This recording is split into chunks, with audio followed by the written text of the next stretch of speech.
வணக்கம். இந்த நியூஸ் 18 தமிழ்நாடு செய்திகளை தொகுத்து வழங்குவதற்காக நான் பாலுவேல் சக்கரவர்த்தி. செய்திகளை விரிவாக பார்ப்பதற்கு முன்னர் முதலில் தலைப்புச் செய்திகளை பார்க்கலாம். EVKS இளங்கோவன் மறைவால் காலியான ஈரோடு கிழக்கு சட்டப்பேரவை தொகுதிக்கு பிப்ரவரி 5ஆம் தேதி இடைத்தேர்தல். ஜனவரி 10ஆம் தேதி வேட்புமனு தாக்கல் தொடக்கம். பிப்ரவரி 8ஆம் தேதி வாக்குகள் எண்ணப்பட்டு முடிவு அறிவிப்பு.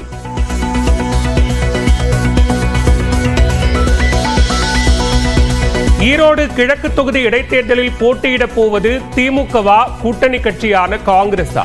அரசியல் களத்தில் பெரும் எதிர்பார்ப்பு. ஈரோடு கிழக்கு இடைத்தேர்தலில் யார் போட்டி என கூட்டணி தலைவரான முதலமைச்சர் ஸ்டாலின் முடிவு செய்வார். திமுக அமைப்பு செயலாளர் RS பாரதி பேட்டி. ஈரோடு கிழக்கு தொகுதியில் இந்தியா கூட்டணி வெற்றி பெறும் என காங்கிரஸ் மாநில தலைவர் செல்வ பெருந்தகை உறுதி. யார் போட்டியிடுவது என கூட்டணி கட்சி தலைவர்கள் முடிவெடுப்பார்கள் என்றும் நியூஸ் 18 தொலைக்காட்சிக்கு தகவல். 70 தொகுதிகள் கொண்ட டெல்லி சட்டப்பேரவைக்கு ஒரே கட்டமாக பிப்ரவரி 5ஆம் தேதி தேர்தல். பிப்ரவரி 8ஆம் தேதி வாக்குகள் எண்ணப்படும் எனவும் தலைமை தேர்தல் ஆணையம் அறிவிப்பு.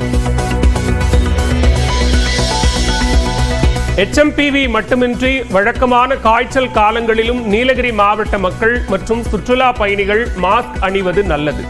தற்போதைக்கு சுற்றுலா பயணிகளின் வருகைக்கு எந்த கட்டுப்பாடும் இல்லை என்றும் மாவட்ட ஆட்சியர் லட்சுமி பவ்யா விளக்கம். வேலூர் திமுக MP கதிரானந்துக்கு சொந்தமான கிங்ஸ்டன் பொறியியல் கல்லூரிக்கு மீண்டும் வந்த அமலாக்கத்துறை. ஏற்கனவே 2 நாட்கள் நடந்த சோதனையின் போது வேலை செய்யாத 2 கம்ப்யூட்டர்களை சரி செய்து டேட்டாக்களை சரிபார்க்க வந்துள்ளதாக தகவல்.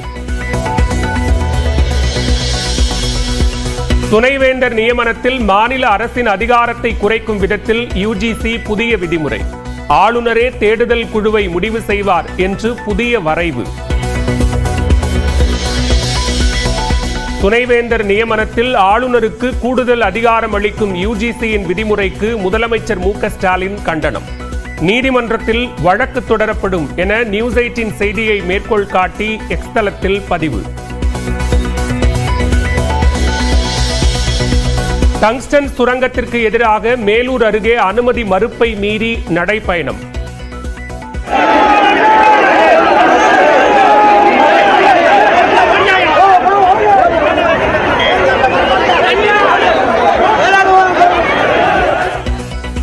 காவல்துறை கேட்டுக்கொண்டதை அடுத்து வாகன பேரணியாக மாற்றம்.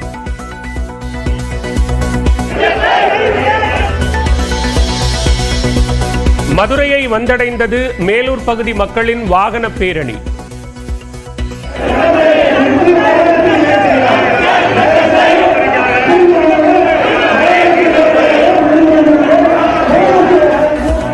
முற்றுகையிட உள்ள தபால் நிலையம் முன்பாக பலத்த பாதுகாப்பு.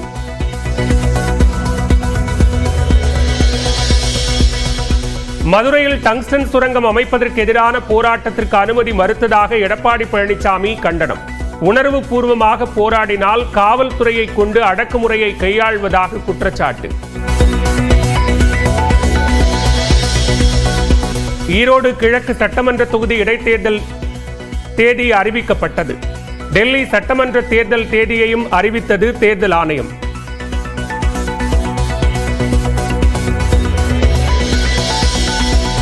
சத்துணவு அமைப்பாளர்களுக்கு வழங்கப்படும் பொறுப்பு படி 600 1000 ரூபாயாக உயர்வு. 6,68,00,000 ரூபாயை ஒதுக்கீடு செய்து அரசாணை வெளியீடு.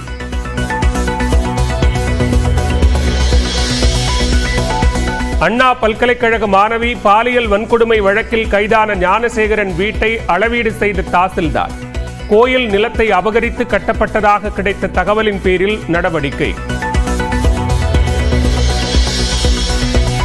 மன வளர்ச்சி குன்றிய கல்லூரி மாணவியை பாலியல் வன்கொடுமை செய்த புகாரில் தோழி உட்பட 8 பேர் கைது. 6 பிரிவுகளின் கீழ் வழக்கு பதிவு செய்து எழும்பூர் மகளிர் காவல்துறை விசாரணை. ஆம்ஸ்டாங் கொலை வழக்கில் பயன்படுத்தப்பட்ட வெடிகுண்டு சென்னை உயர்நீதிமன்றத்திற்கு கொண்டுவரப்பட்டது எப்படி? காவல்துறை விசாரணை செய்து அறிக்கை தாக்கல் செய்ய உத்தரவு. HMPV தொற்று பாதிப்பு ஏற்பட்டால் 5 நாட்களுக்குள் சரியாகும் என அமைச்சர் மா சுப்பிரமணியன் பேட்டி. மக்கள் அச்சப்பட வேண்டாம் என வேண்டுகோள். சட்டப்பேரவையை அவமதித்ததாக கூறி ஆளுநரை கண்டித்து மாநிலம் முழுவதும் திமுக போராட்டம்.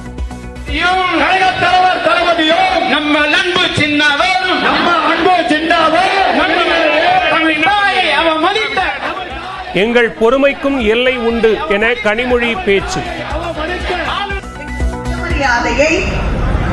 அவமானப்படுத்திக் கொண்டே இருப்பீர்கள், நாங்க ஒவ்வொரு நாளும் அதை பார்த்துக்கிட்டு இருப்போம் அப்படின்னு நினைச்சீங்கன்னா நீங்கள் ஓட ஓட விரட்டப்படும் நாள்.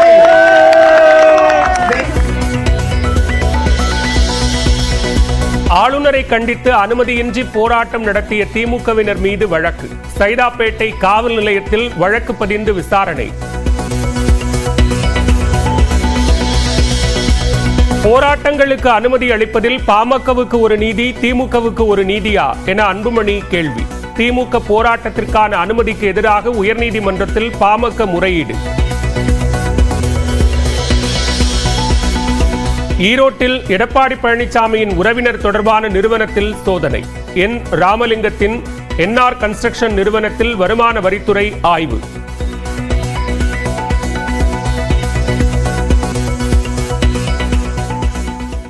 டங்ஸ்டன் சுரங்கத்திற்கு எதிராக மேலூர் அருகே தொடங்கிய பேரணியில் தற்போது தள்ளுமுள்ளு ஏற்பட்டுள்ளது. இது தொடர்பான கூடுதல் விவரங்களோடு இணைகிறார் செய்தியாளர் வெற்றி. விவரங்களை பதிவு செய்யலாம்.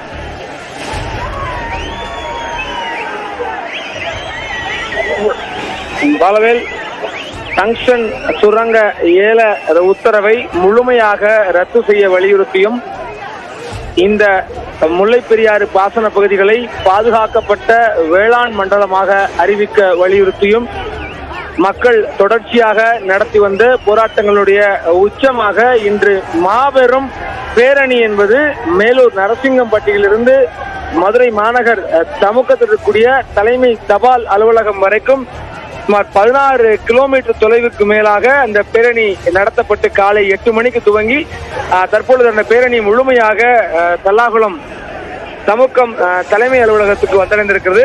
இந்த இடத்தில் பேரணியாக வந்த மக்கள் இரு பிரிவாக பிரிக்கப்பட்டு மாவட்ட நீதிமன்றம் அருகே இரு பிரிவாக பிரிக்கப்பட்டு அவர்கள் முழுமையாக போராட்டம் நடத்துவதற்கு சமூகம் அருகே உள்ள சாலை ஒதுக்கப்பட்டிருந்தது. ஆனால் இரு பிரிவாக பிரிக்கப்பட்டு அவர்களுடைய நோக்கம் தலைமை அலுவலகத்தை அணுகுவதுதான். எனவே அதற்கு அனுமதி அளிக்க வேண்டும் என கூறி கோஷம் எழுப்பி காவல்துறை இந்த தடுப்புகளை உடைத்து அவருடைய தடுப்பை மீறி வந்து எல்லோரும் பேரணியாக வந்த மக்கள் அனைவரும் ஒன்றாக தல்லாகுளம் கோரிப்பாளையம் தல்லாகுளம் பிரதான சாலையில் அமர்ந்து கோஷம் எழுப்பி அவர்களுடைய பேரணியை நிறைவு செய்திருப்பதாக தெரிவித்திருக்கிறார்கள். இந்த நடப்பு சட்டமன்ற கூட்டத்தொடரிலேயே இந்த பகுதிகளை பாதுகாக்கப்பட்ட வேளாண் மண்டலமாக அறிவிக்க வேண்டும் என்ற கோரிக்கையை முன்வைத்திருக்கிறார்கள். டங்ஸ்டன் ஏல திட்டத்தையும் முழுமையாக ரத்து செய்ய வேண்டும், மறுவரையறை தொடர்பான எந்த ஆய்வுகளையும் மேற்கொள்ளக்கூடாது என்கிற ஒரு கோரிக்கைகளையும் தற்பொழுது முன்வைத்து இந்த பேரணியை அவர்கள் நிறைவு செய்து கொண்டிருக்கிறார்கள். பாலவே வெற்றி, தற்போது தலைமை தபால் நிலையத்தை நெருங்குவதுதான் போராட்டக்காரர்களினுடைய நோக்கம். அது தொடர்பான முயற்சியும் அங்கு நடக்குது. அவர்களிடம் பேச்சுவார்த்தை நடத்துவதற்கான வாய்ப்புகள் ஏதேனும் இருக்கா? காவல்துறை உயரதிகாரிகளோ அல்லது மக்கள் பிரதிநிதிகளோ?